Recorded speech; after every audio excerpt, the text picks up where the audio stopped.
Welcome, everybody. This is GRE Bytes. My name is Davis. I'm an educator with over 10 years of experience. And I'm Orion, the founder of Stellar GRE. And we're here to bring you your weekly bite-sized episode on GRE prep and grad school admissions. Please check out our top-rated GRE self-study program at stellargre.com and use the code BYTES for 10% off any membership. All right. So, Orion, you just recently got back from about a month in Japan. And I, as you know, we've conversed outside of the podcast, obviously. I have a special place in my heart for Japan and Japanese culture and traveled there many times in the past, also involving my education, taking a group of students there.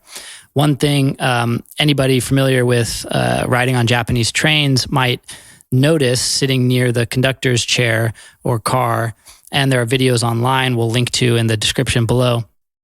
They have a method called point and call, where the conductor, the director of the train, will point to different instruments or headings and say whatever he's interested in or where they're going out loud as he physically points to it.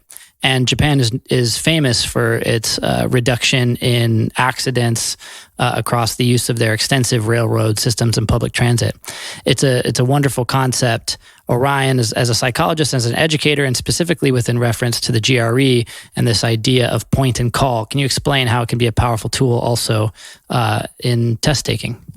Absolutely. I love Japan. It's like my favorite culture in the world. And I love the trains. It's like if you're into trains, it's one of the best train cultures in the world. The network of trains, both on the national and the local level, is just unparalleled. And the integration is phenomenal. It's a really cool experience, especially taking the Shinkansen, the bullet trains that go, 250 miles an hour. It's like flying without leaving the ground. It's really, really cool. And they rapidly connect people from all these disparate parts of the country. Those trains have been operating for at least 3 decades. They've never had a serious accident. Like, those trains have never derailed. They've never collided with another train, which is absolutely baffling and incredible if you think about it, especially considering that those trains are running like every 3 minutes to the second. Like, the amount of logistical operations that go into running these trains is incredible. And obviously, if there are accidents, not only is that a terrible thing, but it slows everything down. And it's like it messes with people's ability to get to where they need to go, and so many different lives are disrupted as a result.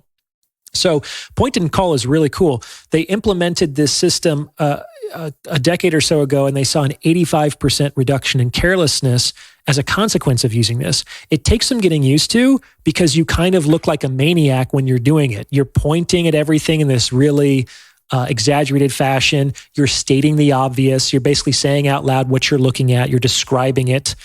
And it took some... It took a little bit to overcome the resistance of some of the operators, but I think that they cottoned on to it pretty quickly because of the obvious benefits that it tends to provide themselves and for others. Like, as a person riding on the train, I'm glad that they're doing it. It's like that checklist manifesto with doctors, where it's like some doctor said that, if surgeons just did these 15 things and checked that they did them, it would reduce iatrogenic episodes significantly. But a lot of surgeons, I don't need to follow a checklist. Like, if I were having open heart surgery, I would want my surgeon to be following that checklist and making sure that he's doing these things. So it's the little things that tend to make a big difference, especially when you're working at those speeds. These are 250 miles and at that frequency every 3 minutes. So in that way, it's very much like the GRE. You do have to answer these questions in 90 seconds or less, and you have to do them one after the other, after the other, after the other, after the other. It's like not enough to just get it right once. You have to get it right consistently over and over and over again at very high speeds. And for that to occur, you do need help. Everybody needs help, because we all have cognitive blind spots, and attention can waver. I mean, reality can be very unkind. Like, a person's attention at the right moment could waver once for a second and create, unfortunately, lifelong consequences for themselves and other people. So, like, the disjunct between the consequences of not paying attention and like the rewards for paying attention are not balanced. And so what we're trying to do is avoid accidents. We're trying to avoid careless responding on the GRE. So just to kind of map this out, paint the picture for everybody. So as you mentioned, Orion, like an exaggerated gesture where you're pointing at your instruments and just reading out something as simple as a compass heading or how fast you're going or what the next station is, with an exaggerated arm movement and speaking it out loud while you're looking at the instrument, hearing yourself speaking it, it provides opportunities for cognitive dissonance, in the sense that if you accidentally have an attention slip, now you have both a physiological, you're moving your body in space, you're saying it out loud, so you're activating muscles and brain pathways to speak the information, and you're hearing yourself speak while you're looking at it. So you've got all your different sensory systems engaged, pointing out the obvious, but what this catches is it gives you 5 different ways to catch if there's a mistake. And then by doing this habitually as part of a general protocol, I loved what you said about doctors. I mean, I don't want to send anyone down a YouTube rabbit hole, but there's an alarming number of surgeons who leave instruments inside human bodies after they've given surgery. And I'm just imagining if there was like a point and call, like, let me look at the tray and point out, oh, where's that instrument, before we do this. And, in a much less serious way, but just as important in terms of studying how attention affects things, for a student taking the GRE to get into the habit of using these cues and a protocol of visualizing, pointing with the pencil, looking at the screen down to your page where you're doing your scratch work and backup, sub-vocalizing so that you're not disrupting the testing environment, but you're still activating the mouth movement, creating these opportunities for safeguard and checks. We do a lot of that. Yeah, subvocal self-talk is the master key when it comes to reducing carelessness on the GRE, and it's a vital component of point and call as well.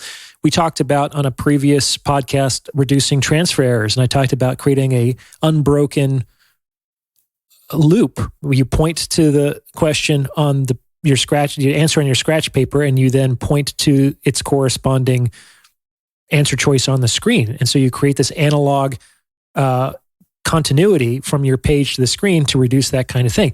Again, when I take the test, I look like a maniac. I'm talking to myself, I'm gesturing wildly, but I do that because I understand that I'm the number one reason why I'm going to get a question wrong at this point. I got my strategy down. I know the formulas.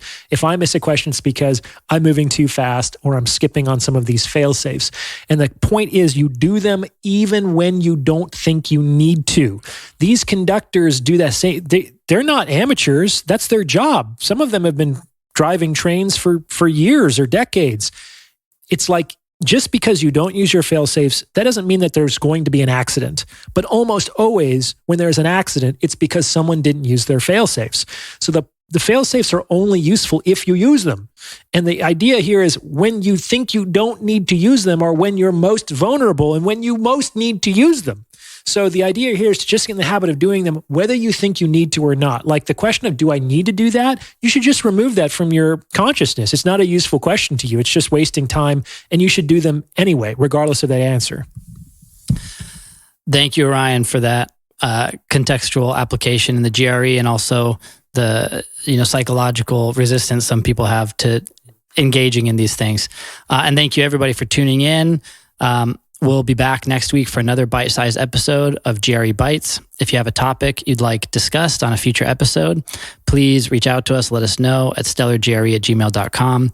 And if you're ready to take your prep to the next level, check out our top-rated GRE self-study program at stellargre.com. You can use the code BITES, BITES, for 10% off any and all memberships. Talk to you again soon.